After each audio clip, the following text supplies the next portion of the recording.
Good morning, everyone, and welcome to Live with Mel. This episode is brought to you by Yellow Cab Company of DC. If you're looking to avoid rideshare prices, then check out the Yellow Cab Company of DC when you are in the nation's capital. COVID has been hard on everybody. With the breakthrough of the vaccines, many people thought it was going to be the turnaround that everyone needed. But we're seeing with the different variants coming out that the vaccine was not the fix-all. And when the vaccine did come out, we did see a lot of people protest the vaccine. Now, one industry that was definitely hit hard by COVID was the trucking industry. We're seeing the breakdown of the supply chain. We're seeing truckers dealing with various issues. Now, one issue that truckers are now having that people aren't necessarily happy about is that truckers are now protesting the vaccine mandate that was put in place between the Canadian and US border. Now, people have been going through the border. Truckers have been going from Canada to the United States, but they have to be vaccinated.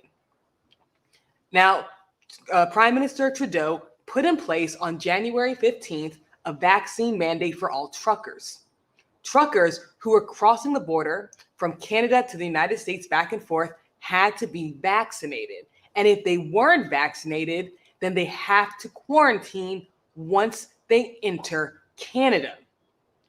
Now, there have been videos going around of truckers protesting, of truckers being upset. But this weekend, it turned from truckers just being upset to now truckers going in and protesting in Ottawa.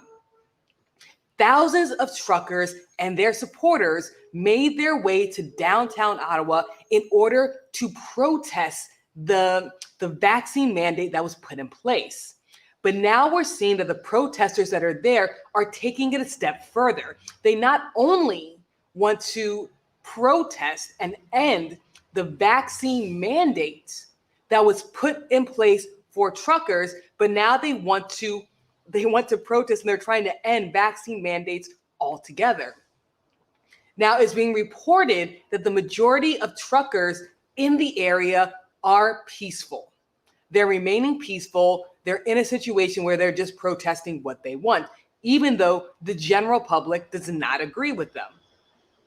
However, there are some outliers there that are causing some issues. Some people even reported seeing people fly Nazi flags or swastikas. Now, because there are these outliers, it looks as though a lot of businesses in downtown Ottawa are going to be closed down today. And the government is urging people to not go into Ottawa, to not go into downtown Ottawa unless they have essential business. So if you do not have essential business in downtown Ottawa, then you are being asked to stay out of the downtown area. Now, while these truckers have come in and they're making lots of noise and they're protesting against the vaccine mandate and against the mandatory quarantine if they're not vaccinated, it does look like the majority of truckers who cross between Canada and the United States are actually vaccinated. About 90% of truckers are vaccinated and are following the vaccine mandate. The truckers and their supporters who are in that downtown area protesting now only make up about 10% of the population of truckers. With such a high number of truckers being vaccinated, many are wondering why this small group is trying to protest. When again, the majority of truckers, the 120,000 truckers that make the cross between the United States and Canada are vaccinated. And this noise, the protest, is only being conducted by that 10%. Now, again, interesting enough, they are switching their message. Initially, this protest was supposed to be against the vaccine mandate at the border. Like I stated before, Prime Minister Trudeau put in place the mandatory vaccination Or they also gave the truckers the option to quarantine if they were not vaccinated. And again, that's what they were initially protesting. But now the protests of those 10% are growing.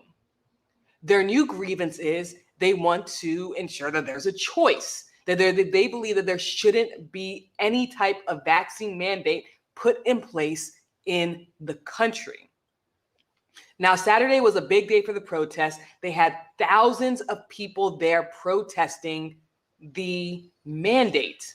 And again, this is causing businesses in downtown Ottawa to shut down. Many parts of downtown Ottawa are shut down, and the government is asking that people do not make their way to downtown Ottawa. Now, Ottawa's mayor, Jim Watson, said some protesters actually started harassing people at a soup kitchen demanding food. Now, remember, there were thousands of truckers there. And the truckers, many of the truckers, not all, many of the truckers also do not believe in mask mandates as well. And when they went to restaurants to try and eat, they were told that they needed to wear a mask in order to enter the establishment. They did not want to. So it's being reported that when they could not find food at various restaurants because they didn't want to follow the mandate, what they did is they went to soup kitchens and they started harassing soup kitchens to give them food since they couldn't get into the restaurants. Now, again, like I stated, the majority of the protest has been peaceful. Whether you agree with the protest or not, the majority of the protest has been peaceful, even though they've shut down many streets. But that's what happens when people protest. You have the right to protest in Canada. However, there are some outliers in the protest that seem to be causing trouble in downtown Ottawa. Now, Prime Minister Justin Trudeau and his family have actually left their home in Ottawa, citing safety concerns. Now, during the protests, they have been chanting various things, but some of the rhetoric that they have been using has been anti-Trudeau rhetoric. And again, that was one of the reasons that Prime Minister Trudeau chose to leave his home in Ottawa, because again, he's trying to stay safe as well. Now, putting all this together did cost money, and a GoFundMe page supported the convoy.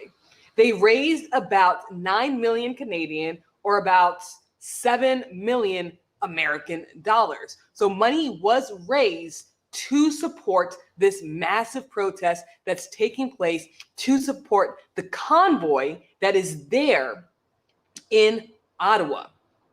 Now, again, this has been going on since the weekend, and they're continuing to protest in the streets in downtown Ottawa, and we do not know when they will be leaving the downtown area.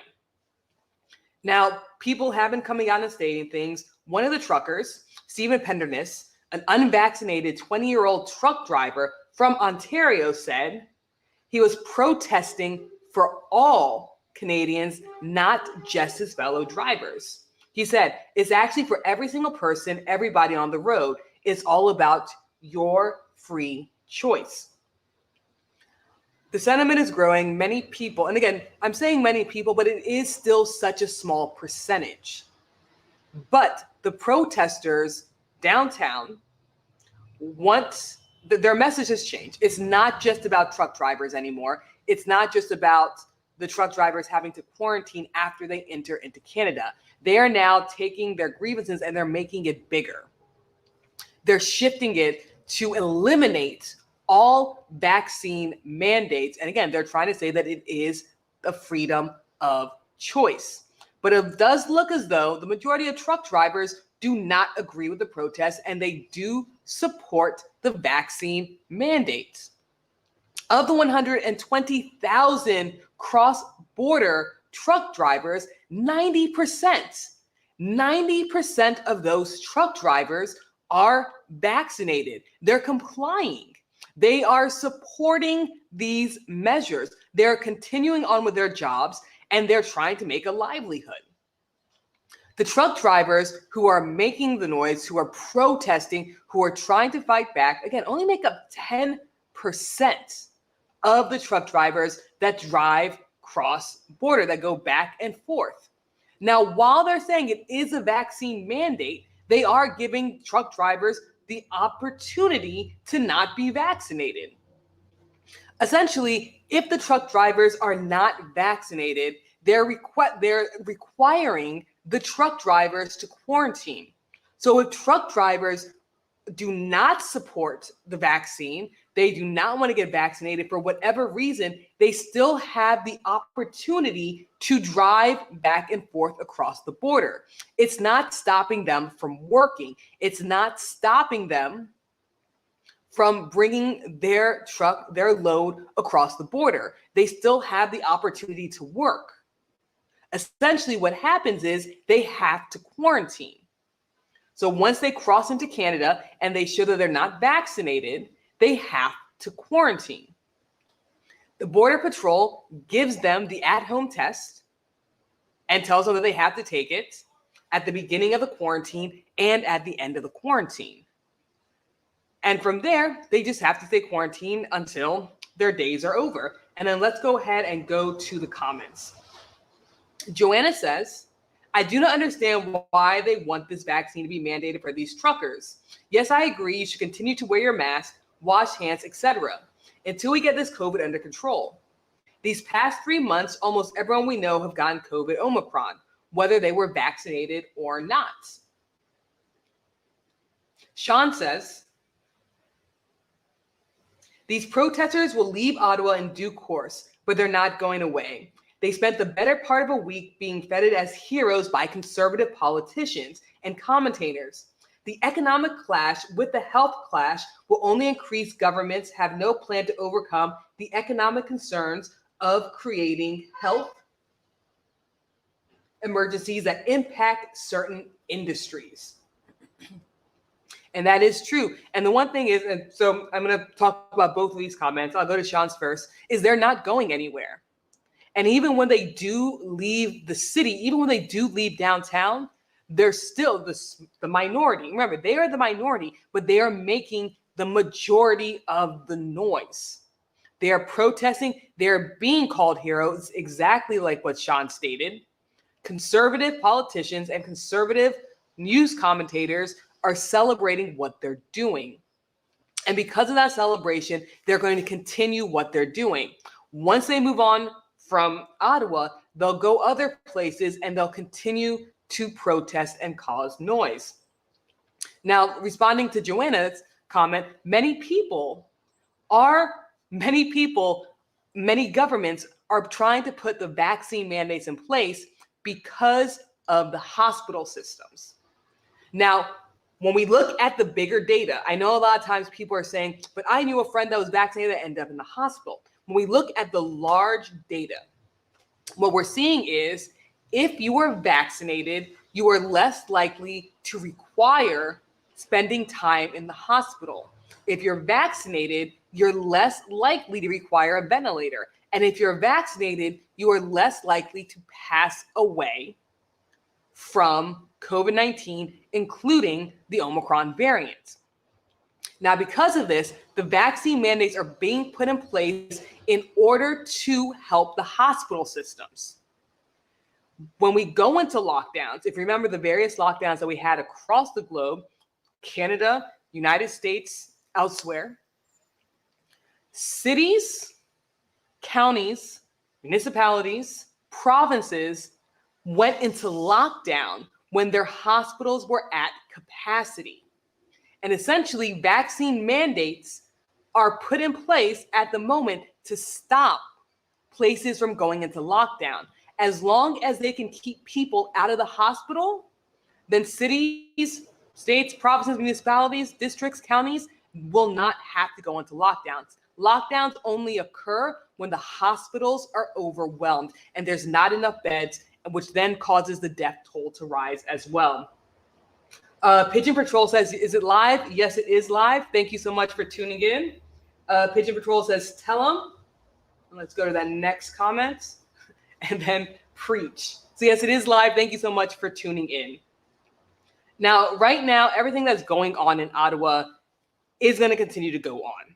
Even as they leave the city, as I was stating before, even as they leave the city, they're still going to continue to protest. They're still going to continue to try and change things. But they are the minority.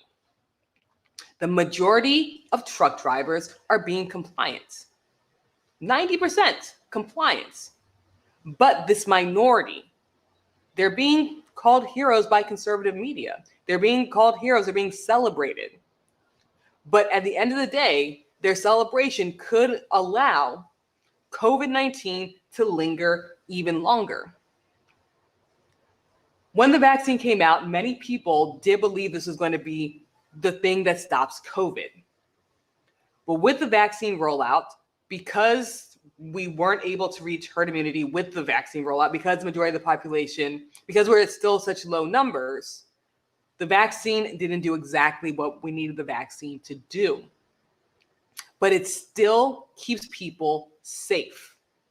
You're less likely to have horrific symptoms if you are vaccinated. Now, again, I know people like to counter with, I know someone who was vaccinated who still ended up in the hospital.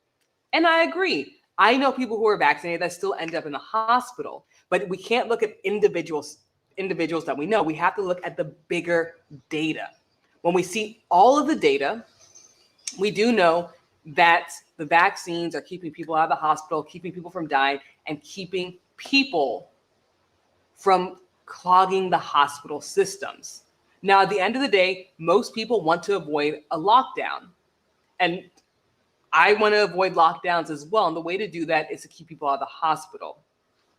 Now, the one thing about the vaccine mandate at the border is it could be annoying for truck drivers if they have to quarantine. They won't be able to make as many trips back and forth, but it's not stopping them from doing their job. I could understand if a vaccine mandate was put in place and they said that they all had to be vaccinated or they couldn't work, but they're still allowing them to work. They're still allowing that 10% to go back and forth and cross the border. But again, they're going to continue protesting. They're going to continue doing what they're doing. Now, Ottawa's mayor has asked them to leave, but we all know that even when politicians ask to leave, it's not necessarily going to happen. So Ottawa's mayor, Jim Watson, told CTV Morning Live, it's time for them to move on. The public are completely fed up, as am I. We would love to see them go tomorrow. We think they should have gone yesterday. Now, we don't know how long they're going to occupy downtown Ottawa. We don't know how long they're going to sit there and shut down the city. But we do know even when they leave, they're going to continue to protest because their message has now grown larger. I keep saying it, and I'm going to say it again. They are no longer protesting the border vaccine mandate. They are now protesting vaccine mandates altogether. And as they do that, their numbers are growing and growing. And it could cause health problems as well. And I want to go back to what Sean said a little bit earlier in his comments. Sean says governments don't have a plan. And it is true. At the moment, governments don't have a plan to deal with the protesters, to deal with people who are protesting and, again, who are being called heroes by conservative media and conservative politicians. At the end of the day, we just have to wait and see. But governments do need to put a plan in place to deal with this and to deal with the backlash that comes with it. We are still in a global pandemic. We are still in a situation where the economy is hanging by a balance. We're still in a situation where things could spike exponentially. And governments and industries need to find a way to keep Omicron from spiking, to keeping people out of the hospitals. Because, again, if we don't keep people out of the hospitals, we go back into lockdown, which can then shut down the supply chain, which can then ruin the economy and do a lot of other things. And of course, it'll cause more deaths. So I'll keep you updated with everything that's happening in Ottawa, and I'll let you know when they start to disperse and if they start to protest elsewhere again. My name is Mel. I come live every single Monday through Wednesday to bring you guys current events and let you know what's happening across the globe and right here in this great nation as well. So guys, thank you so much for tuning in. Let me know what you think in the comment section below. I'm going to read this one comment from Joanna. Joanna says, for decades, with the regular flu, hospitals were packed to capacity and many died as well. My personal experience, not hearsay or rumors, I've seen several individuals who are not vaccinated go through their COVID Omicron systems and recuperate from home. The only issue was the 5-day quarantine was not enough.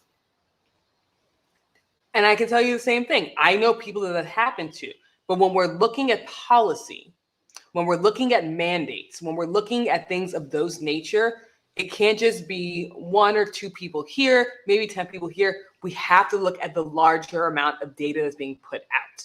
We need to look at a whole. So yes, there are people who are not vaccinated who recovered, who had mild symptoms, and they moved on. But if you look at the data as a whole, from across the country, from across the Western Hemisphere, from across the globe, all the data is pointing to the same thing, that you're less likely to require hospitalization if you're vaccinated, and you're less likely to die if you are vaccinated. So again, that's why the mandates are being put into place. They're being put into place because it keeps the population safe and it keeps the hospitals from being overwhelmed, which stops lockdowns and it stops people from dying and allows the globe to continue moving. It allows our economy to still stay afloat. It allows a lot of things. And that's why people are really pushing the vaccine mandate. Now, something else that you have to look at when we look at how dangerous a virus is how many people you are likely to infect if you are sick. With Omicron, it's extremely contagious. It is very, very contagious. With the flu, I believe if you have the flu, you are more likely to infect one other person. And the flu, even though it goes around, and if you have the flu, you infect one person, that one person infects one person, and it can move through communities rather quickly. And it could be overwhelming to hospital systems as well. But for the most part, as a globe, we're able to handle the flu. The thing about Omicron is, COVID in general, but especially Omicron, and especially the new subvariant of Omicron, is that it's very, very contagious. So if you have it, you're not just infecting one person. On average, you're infecting a whole host of people, will then affect a whole host of people. So it is quite different from the flu because it is significantly more contagious. And it has the ability to do more damage and clog up the hospital systems more. So guys, let me go to one more comment. Sean says, Americans will be seeing the same type of protest soon as we enter the midterms. And I completely agree with Sean. I think this protest in Ottawa is going to grow across Canada and the United States. People are going to start protesting. I think Sean's time frame is absolutely correct. I think when we get to midterms, we're going to see Americans doing the exact same thing. Again, even though they're the minority, they have a large voice and they're doing things. They are protesting, they're shutting down downtown areas. So we're going to see this. Joanna says, yes, it is very contagious. So why are we telling the public to return to work after 5 days? Make no sense. Joanna, I completely agree with that as well. It doesn't make sense from a health standpoint, but that's not where the decision came from. The decision came from the CDC being lobbied by the airline industry because they just could not handle it. And they changed the quarantine from 14, 10 to 5 for economic reasons, not for health reasons. They weren't following the science. They were following the money. And then Joanna says, Sean, 100%. So guys, thank you so much for tuning in. My name is Mel. I come live every single Monday through Wednesday to bring you guys current events and let you know what's happening across the globe and right here in this great nation. Your opinion matters. Let me know what you think in the comment section below. I love to hear what your thoughts are. If you agree with me, that's great. Let me know in the comment section below. If you disagree with me, even better. Let me know in the comment section below. I will see you guys bright and early tomorrow morning. Have a great day, everyone. Bye.